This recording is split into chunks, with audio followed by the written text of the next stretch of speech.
Hi అండి. అందరికీ నమస్తే. ఈరోజు వీడియోలో మనం వినబోయే కథ ఏంటో తెలుసుకునే ముందు మీ అందరికి కూడా నాదో చిన్న రిక్వెస్ట్. కొత్తగా మన ఛానల్ చూసిన వాళ్ళు తప్పకుండా ఒక లైక్ చేసి మీ ఫ్రెండ్స్‌కి, ఫ్యామిలీ మెంబర్స్‌కి షేర్ చేయండి. అలాగే ఇలాంటి మరెన్నో మంచి మంచి కథలు వినాలనుకుంటే ఛానల్ వెంటనే సబ్స్క్రైబ్ చేసుకొని పక్కన ఉన్న బెల్ ఐకాన్‌ని క్లిక్ చేయండి. మరి ఇప్పుడు లేట్ చేయకుండా కథలోకెళ్ళిపోదాం. గుమ్మంలోకి అడుగు పెడుతూనే మురళీధర్ హడావుడిగా తన భార్య జానకిని పిలిచాడు. వంటింట్లో పనిలో ఉన్న జానకి భర్త పిలుపు విని వస్తున్నానండి అంటూ హాల్లోకొచ్చి, ఏంటండి ఏదో కంగారుగా ఉన్నట్టున్నారు, ఏమైంది అడిగింది జానకి. కంగారేం లేదు జానకి, ఈ ఆదివారం మన శైలిని చూసుకోవడానికి పెళ్లి వాళ్ళు వస్తున్నారని శాస్త్రి గారు ఇందాకే ఫోన్ చేసి చెప్పారు. నువ్వు ఆ ఏర్పాట్లో ఉండు అన్నాడు మురళీధర్. అందుకు జానకి సంతోషించి, ఆ అబ్బాయి వాళ్ళది ఏ ఊరు, ఆ అబ్బాయి ఏం చేస్తుంటాడు అడిగింది ఆతృతగా. ఆ అబ్బాయి వాళ్ళది హైదరాబాద్ నట. ఓ పెద్ద కంపెనీలో సాఫ్ట్వేర్ ఇంజనీర్‌గా చేస్తున్నట్ట. మన శైలు ఫోటోని శాస్త్రి గారు వాళ్ళకి పంపించారట.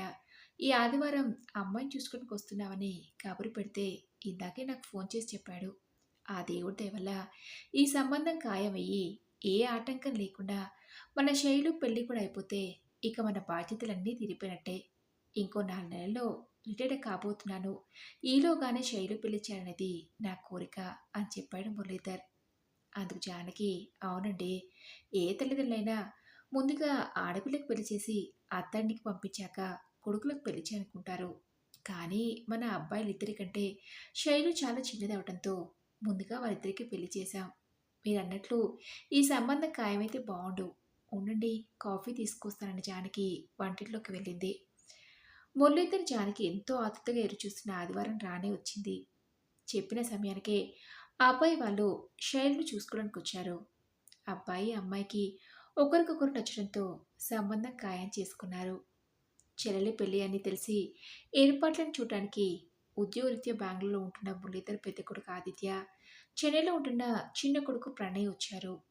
శైలిని వాళ్ళ ఇంటి కోడలుగా చేసుకోవడానికి అబ్బాయి తల్లిదండ్రులు పెద్దగా కట్న కానుకలు ఏమీ ఆశించకుండా మురళీధర్ తన స్తోమతకి తగ్గట్టు కట్న కానుకలిచ్చి పెళ్లి ఘనంగా జరిపించి కూతుర్ని అత్తాంటికి పంపించారు.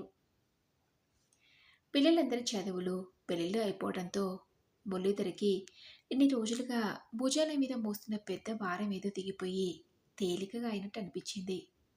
చెల్లి పెళ్లికని వచ్చిన మురళీధర్ కొడుకులు కోడళ్ళు సంతోషంగా అమ్మా నాన్నలతో 4 రోజులు గడిపి తిరిగి ప్రయాణం అవుతుంటే కొడుకులు ఇద్దరిని జానకి, అదేంట్రా అప్పుడే వెళ్తున్నారు, ఇంకో 4 రోజులు ఉండి వెళ్ళొచ్చుగా. మన శైలు పెళ్లి హడవులో పడి పిల్లలతో గడపడానికి సమయం దొరకలేదు అడిగింది. తల్లి మాటలకు ఆదిత్య, అమ్మా మేమంతా వచ్చి 10 రోజులకు పైగానే అయింది. ఇంకా సెలవులు అడగడం కుదరదు. సెలవులకి ఈసారి మన ఊరికే వస్తానులే అన్నాడు. చిన్న కొడుకు ప్రణయ్, వచ్చే నెలలో నేను హైదరాబాద్కి షిఫ్ట్ అవుతున్నానమ్మా. నాకు హైదరాబాద్కి ట్రాన్స్ఫర్ అయింది అని చెప్పాడు. చిన్న కొడుకు మాటలు విన్న జానకికి చాలా సంతోషంగా అనిపించింది. మొదటి నుంచి జానకికి కొడుకులు కోడళ్ళు మనవలు మనవరంతా కలిసి ఒకే ఇంట్లో ఉంటే ఇంత బాగుండు అనుకునేది. మరి ఈ విషయాన్ని ఇంత ఆలస్యంగా చెప్తున్నావేంట్రా, మీ నాన్నకి చెప్పావా అడిగింది జానకి. లేదమ్మా, పెళ్లి హడవులో పడి నాన్నతో తీరిగా మాట్లాడే అవకాశమే దొరకలేదు. నాకు ఈ విషయం మన ఇంటికి వచ్చే ముందే తెలిసింది అని చెప్పాడు ప్రణయ్. ఏవండి, ఈ విషయం విన్నారా అని జానకి తన భర్త మురళీధర్ని పిలిచింది. ఏ విషయం జానకి అడిగాడు సోఫాలో కూర్చుని పేపర్ తిరిగేస్తున్న మురళీధర్. మన చిన్నోడికి ఇక మీదట హైదరాబాద్లోనే ఉద్యోగం అండి అంది. అందుకు మురళీధర్, మంచి విషయమేగా, ఇక మీదట అంతా కలిసి ఒకే ఇంట్లో ఉండొచ్చు. హైదరాబాద్ మన ఊరికి ఎంత దూరం ఉంది, 40 నిమిషాల ప్రయాణం. రోజు బైక్ మీద వెళ్ళి రావచ్చు. వచ్చే నెలలో నేను ఎలాగూ రిటైర్డ్ అవబోతున్నాను కదా, ఇంటి పట్టునే ఉంటాను కాబట్టి మనవన్ని స్కూల్లో దించటం, తిరిగి తీసుకురావడం చేయొచ్చు. నాకు కాస్త కాలక్షేపంగా ఉంటుందన్నాడు మురళీధర్. అందుకు ప్రణయ్ తన భార్య శ్రావణి ఒకరి మొహం ఒకరు చూసుకొని చిన్నగా నవ్వుకున్నారు. మాటలు పడి అప్పటికే ఆలస్యం కావడంతో ఇక మేము బయలుదేరుతున్నానా అని ఆదిత్య ప్రణయ్ తమ భార్య పిల్లలతో స్టేషన్కి బయలుదేరారు. అలా ఓ 2 నెలలు గడిచాక ఓ రోజు రాత్రి జానకి మంచి నిద్రలో ఉండగా పక్కనే ఉన్న తన భర్త కదలికకు మెలకు వచ్చి, ఇంకా నిద్రపోలేదా అర్ధరాత్రి కావచ్చింది అడిగి అనవని వచ్చి ఒంట్లో బాలేదా ఏంటి అని భర్త నుదుటిపై చేవేసి చూసింది. కంగారు పడకు జానకి, నాకు ఒంట్లో బాగానే ఉంది అని చెప్పాడు. మరి ఇంకేంటండి, ఎందుకు నిద్రపోలేదు?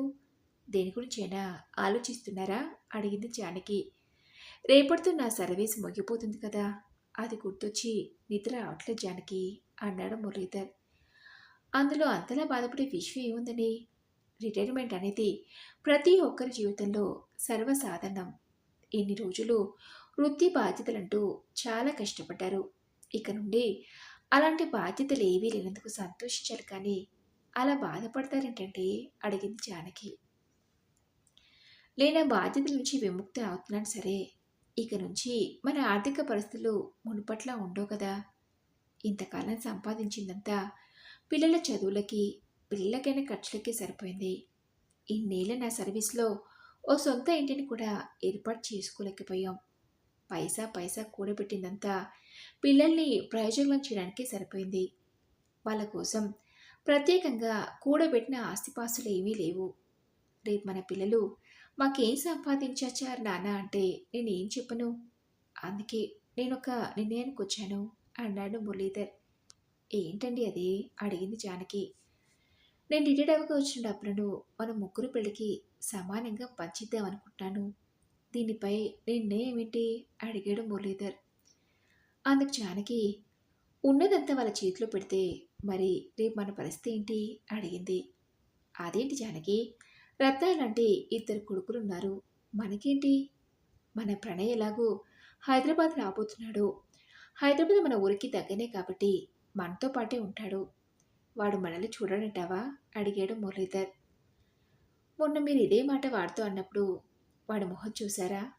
వాడు కొడలు ఒకరి మొహం ఒకరు చూసుకుంటూ నవ్వుకున్నారు అని చెప్పింది జానకి. అయితే దాని అర్థం ఏమై ఉంటుందని ఉద్దేశం అడిగాడు మురళీధర్.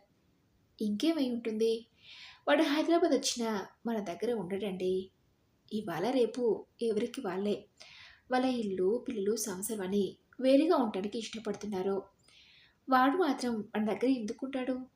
నా మాటలు మీకు నమ్మకాన్ని కలిగించుకుంటే ముందు ముందు మీరే చుత్రుగానే ఆగండి అంది జానకి. భార్య మాటలకి మురళీధర్, నువ్వు చెప్పినట్టు అదే జరిగితే అప్పుడు ఆలోచిద్దాంలే అన్నాడు.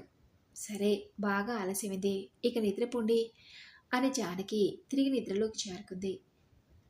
ఆ మరుసటి రోజు మురళీధర్ రిటైర్డ్ అయ్యాడు. ఆ తర్వాత 15 రోజులకి ప్రణయ్ తన భార్య కొడుకుతో చెన్నై నుంచి తిరిగి ఇంటికి వచ్చాడు. మురళీధర్, ఏరా ప్రణయ్, అక్కడ మీ సామానంతా మీరు వచ్చే ముందు షిఫ్ట్ చేయించారా, లేదా మళ్ళీ అక్కడికి వెళ్ళాలా అడిగాడు. తండ్రి మాటలకు ప్రణయ్, వారం రోజుల ముందే అంతా జాగ్రత్తగా ప్యాక్ చేయించి షిఫ్ట్ చేయించాను నాన్న అన్నాడు. మరి ఇంతవరకు మీ సామాన్ ఏది రాలేదేంటి అడిగాడు మురళీధర్. తండ్రి మాటలకు ప్రణయ్, అది నాన్న, నాకు హైదరాబాద్కి ట్రాన్స్ఫర్ అయిందనే విషయం తెలిసిన వెంటనే మా ఆఫీస్కి దగ్గరలో ఒక ఫ్లాట్ ఉందని తెలిస్తే దానికి అడ్వాన్స్ ఇచ్చాను. మిగతా డబ్బుల కోసం లోన్కి అప్లై చేశాను. రాగానే కట్టేయాలి. అడ్వాన్స్ ఇచ్చాను కాబట్టి ఆ ఫ్లాట్వి కీస్ ఇచ్చారు. సామాన్ అంతా అక్కడికి షిఫ్ట్ అయ్యేలా ఏర్పాటు చేశాను. అక్కడ అంతా సెట్ అయ్యే వరకు మన ఇంట్లో ఉందామని వచ్చానన్నా అని చెప్పాడు ప్రణయ్. కొడుకు మాటలు విన్న మురళీధర్కి 15 రోజుల క్రితం తన భార్య తనతో అన్న మాటలు గుర్తొచ్చాయి. అదేంటో ప్రణయ్, నీకు హైదరాబాద్కి ట్రాన్స్ఫర్ అయిందని తెలిసినప్పటి నుంచి నేను మీ అమ్మ ఇక మీదట మీరంతా ఇక్కడే ఉండబోతున్నారని సంతోషిస్తే నువ్వేమో ఇలా నిర్ణయం తీసుకున్నావేంటి? మాట మాత్రమేనా మాతో చెప్పకుండా అడిగాడు. అందుకు ప్రణయ్, అంతా అనుకోకుండా అలా అప్పటికప్పటికే జరిగిపోయినన్నా, వచ్చాక చెప్దామని అనుకున్నాను. ఇక మన ఇంట్లో ఉండాలంటే మన అభిని స్కూల్కి పంపించడం ఇక్కడ నుంచి దూరం అవుతుంది. సిటీలో ఉంటే అన్ని ఫెసిలిటీస్ ఉంటాయి. ఎప్పటికైనా ఓ ఇల్లు ఉండాలని తీసుకున్నాను నాన్న అని చెప్పాడు ప్రణయ్. తండ్రి కొడుకుల మధ్య జరుగుతున్న సంభాషణ ఎక్కడికి దారి తీస్తుందో ఏమో అనుకుంటున్న జానకి ఇంకా ఈ విషయాన్ని పెద్దది చేయకండి అన్నట్లు తన భర్తకి సైగ చేయడంతో అంతటితో ఆ సంభాషణను ముగించాడు మురళీధర్. ఓ 2 రోజులు అక్కడే ఉండి ప్రణయ్ తన భార్య కొడుకుని తీసుకుని హైదరాబాద్కి వెళ్ళిపోయాడు.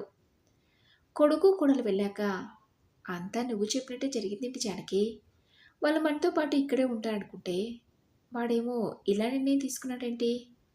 వాడిలా ఆలోచిస్తాడని నేను అస్సలు అనుకోలేదు జానకి అన్నాడు మురళీధర్. కొడుకు విషయంలో భర్త బాధపడటం గమనించిన జానకి ఆధునిక భావాలున్న ఈ తరం పిల్లల్ని తల్లిదండ్రులు ఇంకా మాతో పాటే కలిసి ఉండాలని కోరుకోవడం అవివేకం అండి. బంధాలు, బంధుత్వాలన్నీ డబ్బుతో ముడిపడి ఉన్న ఈ రోజుల్లో మనం అలా కోరుకోవడం మన తప్పే అవుతుంది. తల్లిదండ్రులకు పిల్లల పట్ల అపారమైన ప్రేమను కలిగి ఉండడం సహజమే. తల్లిదండ్రులపై పిల్లలకు కూడా అంతే ప్రేమ ఉండాలని కోరుకోవడమే అవివేకం అవుతుంది. దూరంగా ఉంటేనే బంధాలు బలపడతాయి. అందుకే వాడు వేరే కాపురం పెడదామని అన్నప్పుడు మీరు ఇంకేం మాట్లాడకండని ఆ రోజు సైగ చేసి మిమ్మల్ని మాట్లాడకుండా చేశాను. మీరేమీ అనుకోనంటే నాదొక ఆలోచన అని చెప్పింది జానకి. ఏంటో చెప్పు జానకి అన్నాడు. మీ రిటైర్డ్ అవ్వగా వచ్చిన డబ్బులతో మన ఊళ్ళో మీ అమ్మానాన్న ఇచ్చిన పెంకుటిల్ని మనం ఉండటానికి వీలుగా బాగు చేపించి మిగిలిన డబ్బులని నెల నెల ఇంట్రెస్ట్ వచ్చేలా బ్యాంక్లో డిపాజిట్ చేయండి. ఆ వచ్చే డబ్బులతో మనం మన పిల్లల మీద ఆధారపడకుండా హాయిగా ఉండొచ్చు. పిల్లల్ని చూడనిపిస్తే ఓ 4 రోజులు చుట్టూ చూపుగా వెళ్ళొద్దాం. ఒకవేళ మనల్ని వాళ్ళకి చూడాలనిపిస్తే పండగలకు, సెలవులకు వచ్చి వెళ్తారు. ఏమంటారు? నా నిర్ణయం మీకు సమ్మతమేనా? అడిగింది జానకి. అందుకు మురళీధర్, ఇన్నేళ్ల మన కాపురంలో నిర్ణయాన్ని నేను ఎప్పుడైనా కాదన్నా చెప్పు. నువ్వెలా చెప్తే అలానే. రేపే మన ఊరు వెళ్ళి ఇంటిని బాగు చేపించే పనిలో ఉంటాను. సరేనా? అని మురళీధర్ అనడంతో జానకి మొహం చిరునవ్వుతో వెలిగిపోయింది. మరి ఇదండి రోజు కథ. ఈ కథపై మీ విలువైన అభిప్రాయాన్ని నాతో కామెంట్ బాక్స్లో షేర్ చేసుకోండి. అలాగే ఈ కథ మీకు నచ్చిందనుకుంటున్నాను. నచ్చితే తప్పకుండా ఒక లైక్ చేసి మీ ఫ్రెండ్స్కి, ఫ్యామిలీ మెంబర్స్కి షేర్ చేయండి. అలాగే ఇలాంటి మరెన్నో మంచి మంచి కథలను వినాలనుకుంటే ఛానల్ని వెంటనే సబ్స్క్రైబ్ చేసుకుని పక్కన ఉన్న బెల్ ఐకాన్ని క్లిక్ చేయండి. నెక్స్ట్ వీడియోలో మరొక మంచి కథ కలుసుకుందాం. Thank you for listening.